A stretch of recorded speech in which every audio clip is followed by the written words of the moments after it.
Sinh tồn tự nhiên review, hãy đăng ký và theo dõi chúng tôi. Đây là động lực to lớn để chúng tôi tạo ra những video thật ý nghĩa gửi đến người xem. Chân thành cảm ơn. Hôm nay, khi nhiếp ảnh gia đến nhà Sakina, Ali đã đến nhà Sakina từ rất sớm. Vừa bước vào căn nhà nhỏ, Ali vui vẻ chào hỏi Sakina và các con. Không khí giữa họ khá nhẹ nhàng, bởi hôm nay mỗi người đều đã có kế hoạch riêng. Sakina đang chuẩn bị đưa các con vào thành phố. Cô quay sang nhờ Ali. Anh trông Hakan giúp tôi nhé. Tôi muốn vào thành phố vì có một số việc cần giải quyết. Ali đồng ý. Sau đó, anh nhìn sang Asam rồi hỏi. Asam, chú muốn lên núi. Con có muốn đi cùng chú không? Tôi và bà sẽ đi lấy củi, còn Hakan sẽ ở lại với Parisa. Nhưng Sakina hiểu rằng lên núi lấy củi không phải một chuyến đi chơi bình thường. Ali và bà Yuda còn phải tập trung gom củi, nên không thể cùng lúc chăm sóc cả Asam lẫn Hakan. Sakina dặn Ali, anh nhớ mang theo đồ dùng của Hakan nhé. Sau đó, cô nhắc đến Zoya. Hôm qua, tôi muốn đưa Zoya về nhà Karim. Nhưng con bé cứ muốn được ở lại với mẹ. Vì vậy, tôi đành để Zoya ở đây. Ali nghe vậy rồi hỏi, khi nào cô sẽ đến Karbala? Tuần này cô định đi Karbala một mình sao? Sakina đáp, tôi vẫn chưa quyết định. Nhưng tôi sẽ không đưa Hakan đến Karbala. Có lẽ Sakina hiểu chuyến đi xa sẽ rất vất vả với một đứa trẻ còn quá nhỏ. Ali nhẹ nhàng nói, tôi sẽ đưa cô một ít tiền để đi Karbala. Sakina nhìn Ali với vẻ biết ơn. Cảm ơn anh. Ali nói thêm, đây là số tiền tôi tự kiếm được. Dù bản thân cũng đang gặp nhiều khó khăn, Ali vẫn muốn giúp Sakina. Sakina có phần áy náy. Ali, xin lỗi vì đã làm phiền anh. Ali chỉ đáp, không sao đâu, tạm biệt. Sakina nói, tạm biệt. Sau đó, Ali rời khỏi nhà để chuẩn bị lên núi cùng bà Yuda. Nhìn thấy Ali đi, Asam bắt đầu nhõng nhẽo, đòi chạy theo. Cậu bé chưa hiểu được những nguy hiểm đang chờ trên núi. Trong suy nghĩ của Asam, chỉ cần được đi cùng Ali đã là một niềm vui. Nhưng Sakina không đồng ý. Cô biết Ali và bà Yuda đã phải mang theo rất nhiều dụng cụ, nước uống và đồ dùng. Nếu thêm một đứa trẻ hiếu động, cả hai sẽ càng vất vả hơn. Sakina quay sang Zoya. Con gái, thay quần áo đi con. Mẹ sẽ chải tóc cho con. Khi vào thành phố, mẹ sẽ mua quần áo mới cho con. Con đi rửa mặt rồi mang giày vào nhé. Chúng ta phải đi nhanh thôi. Hôm nay mẹ sẽ mua cho con chiếc váy mà con vẫn hằng mong ước. Nghe đến chiếc váy mới, Zoya lập tức vui vẻ hơn. Cô bé ngoan ngoãn đi rửa mặt, thay quần áo rồi quay lại để mẹ chải tóc. Sakina nhẹ nhàng gỡ từng lọn tóc rối cho con gái. Cô muốn Zoya trông thật xinh xắn khi vào thành phố.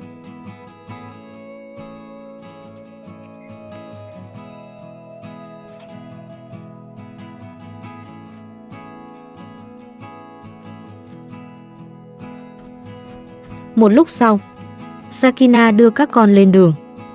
Sau quãng đường khá dài, họ cũng đến được thành phố. Điểm dừng chân đầu tiên là một cửa hàng quần áo. Vừa bước vào trong, Sakina nhìn Zoya rồi nói, con thích bộ nào thì cứ chọn bộ đó. Zoya đi dọc theo những giá quần áo, chăm chú nhìn từng chiếc váy.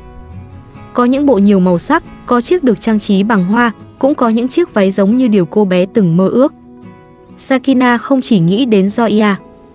Cô còn nói, tôi cũng sẽ mua quần áo cho Asam. Và tôi muốn mua thêm đồ cho Rachel nữa. Dù các con không phải tất cả đều đi cùng, Sakina vẫn không muốn đứa nào cảm thấy bị bỏ quên. Đó là cách Sakina luôn chăm sóc các con, cố gắng chia đều tình yêu, dù khả năng của cô còn rất hạn chế.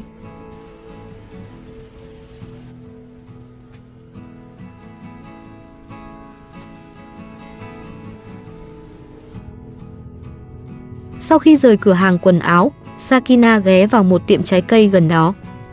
Cô gọi Asam. Asam, lại ôm chú nhiếp ảnh ra nào. Rồi cô nói, chúng ta mua một ít trái cây nhé. Sakina chọn những loại trái cây mà các con thích.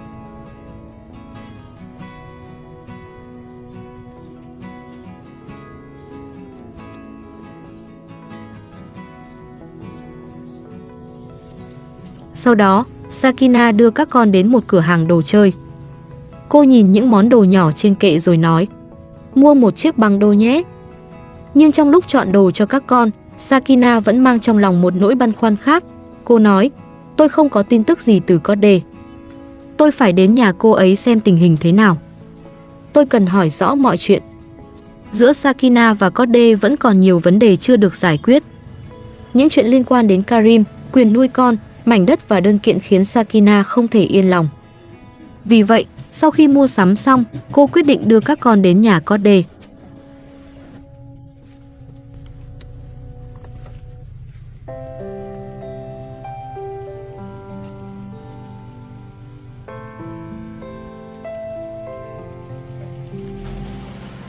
Một lúc sau, chiếc xe dừng trước căn nhà. Sakina bước xuống, đi đến trước cửa rồi gõ.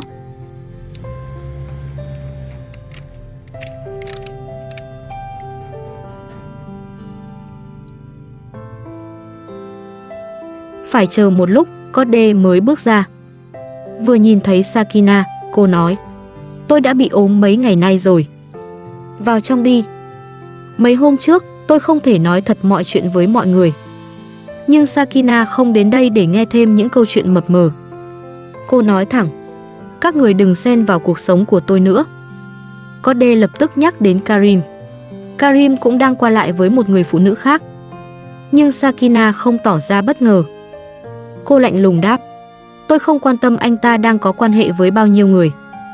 Tôi chỉ không muốn anh ta giành quyền nuôi con của tôi rồi giao các con cho người khác chăm sóc. Code nói, chờ một lát, tôi đi lấy điện thoại.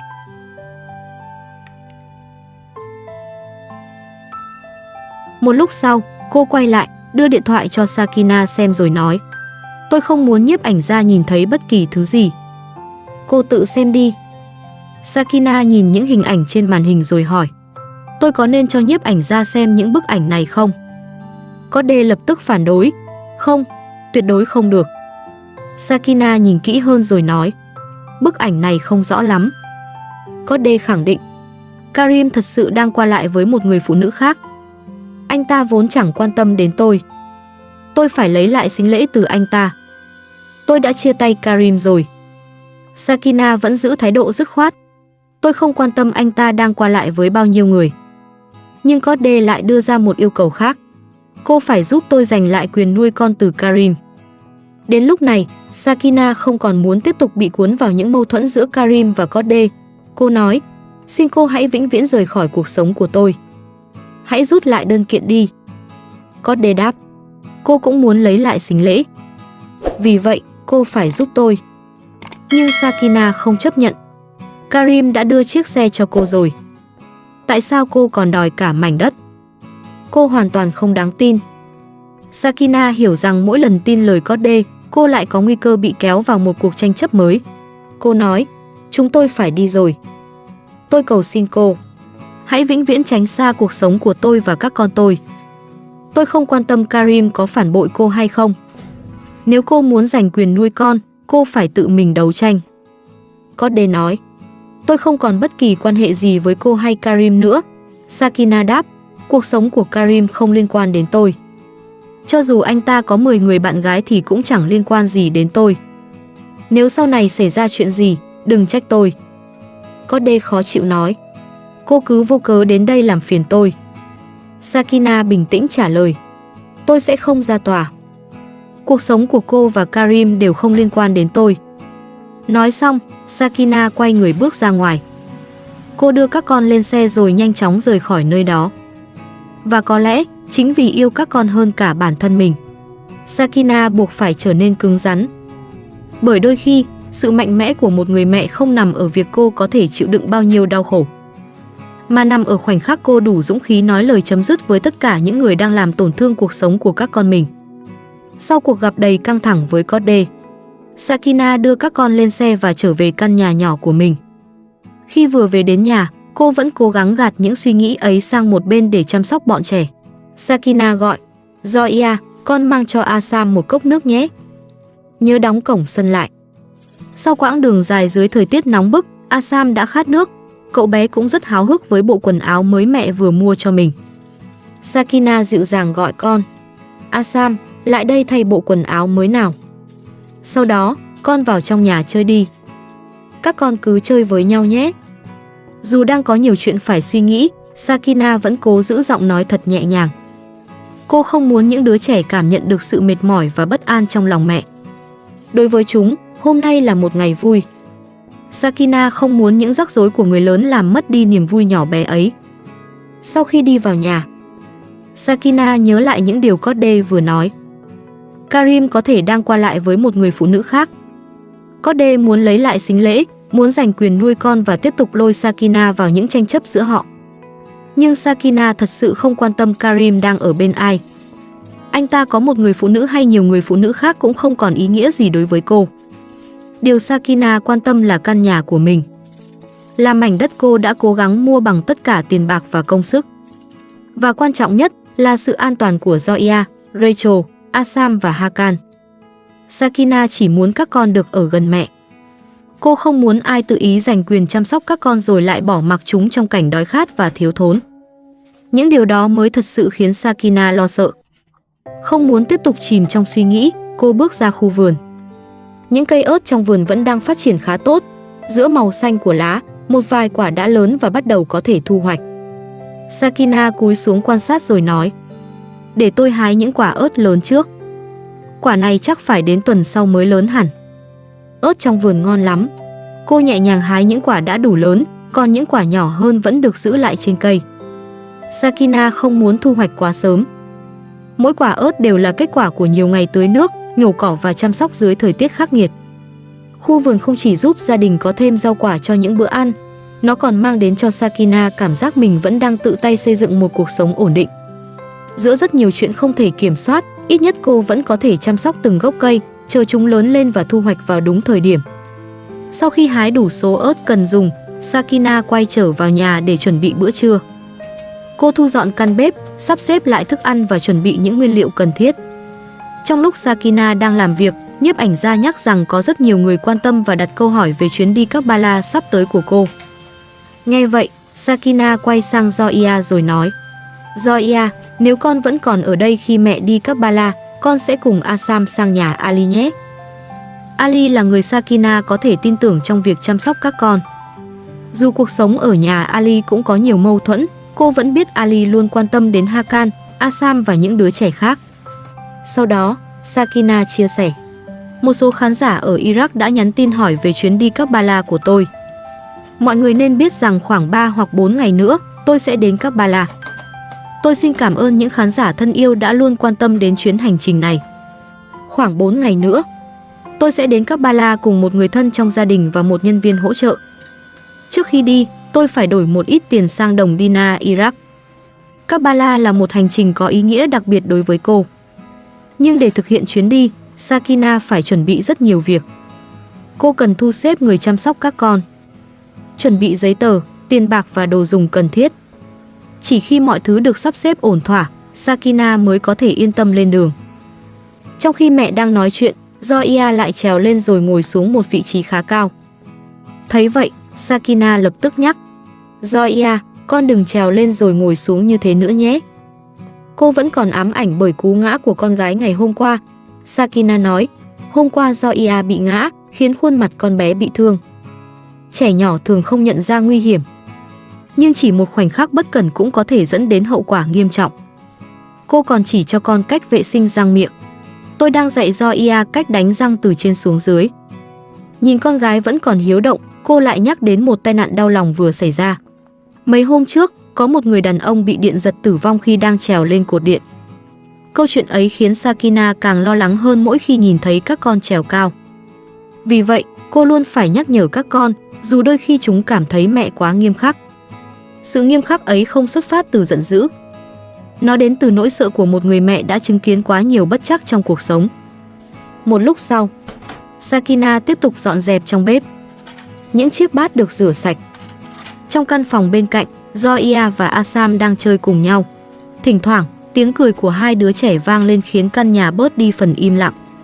Sakina nhìn vào rồi nói: các con cứ chơi đi. Đối với bọn trẻ, được chơi cùng anh chị em trong chính căn nhà của mẹ cũng là một niềm hạnh phúc giản dị. Sau khi dọn dẹp xong, Sakina mang trái cây ra. Cô đặt chúng xuống trước mặt các con rồi gọi: lại đây ăn trái cây nào. Các con lấy một ít đi. Zoya và Asam lập tức chạy đến. Những đứa trẻ háo hức chọn phần trái cây mình thích. Sakina ngồi gần đó, lặng lẽ nhìn các con. Cuộc sống của cô vẫn còn rất nhiều điều chưa được giải quyết. Chuyến đi Karbala đang đến gần. Những tranh chấp với Karim và Kode vẫn chưa hoàn toàn kết thúc. Đối với Sakina, hạnh phúc chưa bao giờ là một điều quá xa xỉ. Đó chỉ là được nhìn thấy các con bình an ở trong nhà. Bởi dù bên ngoài có bao nhiêu mâu thuẫn, bao nhiêu người muốn can thiệp vào cuộc sống của cô, chỉ cần trở về căn nhà này và nhìn thấy các con vẫn ở bên cạnh, Sakina lại có thêm sức mạnh để bước tiếp. Với cô, căn nhà không chỉ được tạo nên từ đất, gạch hay những món đồ bên trong. Một mái ấm thật sự được tạo nên từ tiếng cười của những đứa trẻ, từ sự chờ đợi trước mỗi chuyến đi, và từ tình yêu của một người mẹ luôn đặt sự bình an của các con lên trên mọi nỗi đau của chính mình.